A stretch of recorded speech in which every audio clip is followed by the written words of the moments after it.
ঢাকাই সিনেমা চিত্রনায়ক শাকিব খান তৃতীয়বারের মতো বিয়ের পিঁড়িতে বসছেন। ইতিমধ্যে নায়কের জন্য পাত্র দেখতে শুরু করেছে তার পরিবার।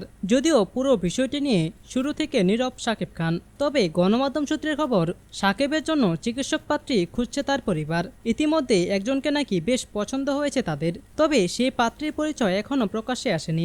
এদিকে চিকিৎসক পাত্রের খবর প্রচার হতেই অনেকে দাবি করছেন শাকিবের হবু বউয়ের নাম ডাক্তার মিষ্টি জান্নাত, যিনি ঢাকাই সিনেমার একজন অভিনেত্রী, পাশাপাশি চিকিৎসকও বটে।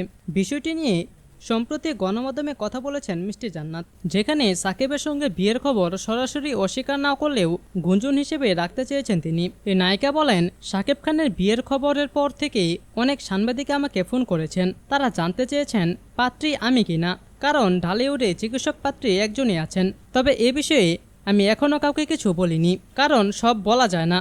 কিছু গুঞ্জন হিসেবেই থাকতে দেওয়াই ভালো। শাকিব খানের সঙ্গে কাজ করার কথা চলছে জানিয়ে মিষ্টি জান্নাত বলেন, সম্প্রতি আমার সঙ্গে সাকিবের একটি সিনেমার কথা চলছে। এখন সাকিব কলকাতায় আছে। কিছুদিন আগে আমিও কলকাতায় গিয়েছিলাম একটি কাজের জন্য। আবারও একটা কাজে কলকাতায় খুব শীঘ্রই যাব। শাকিবকে বিয়ের প্রসঙ্গে এই অভিনেত্রী বলেন, ইদানিং আমার সঙ্গে সাকিবের বেশি দেখা হয়েছে। আমি একজন অভিনেত্রী, সেই সঙ্গে ডাক্তারও। আমার সঙ্গে সাকিবের অনেক জানাশোনা, তাই অনেকেই ভাবছেন সাকিবের সঙ্গে আমারই বিয়ে হচ্ছে। কিন্তু আমি এটা বলতে চাই, বিবাহিত কাউকে আমি বিয়ে করব না। আবার ভালো লেগে গেলে করতেও পারি, কিছু বলা যায় না, এটা সময়ই বলবে। এ সময় মিষ্টি জান্নাতকে প্রশ্ন করা হয় পাত্র হিসেবে সাকিবকে কেমন লাগে। উত্তরে এই অভিনেত্রী হাসি দিয়ে বলেন, সে অনেক হ্যান্ডসাম। আমি তাকে ছোটবেলা থেকে পছন্দ করি। কারো একাধিক বিয়ে নিয়ে সমস্যা দেখান না মিষ্টি জান্নাত।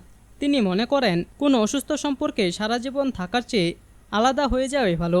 অভিনেত্রীর কথায়, কাউকে আসলে জোর করে কাছে রাখা যায় না। আপনার সঙ্গী যদি আপনার কাছে না থাকতে চায়, তবে তার সঙ্গে জোর করে থাকা ঠিক না। অত্যন্ত আমি সেটা করতাম না।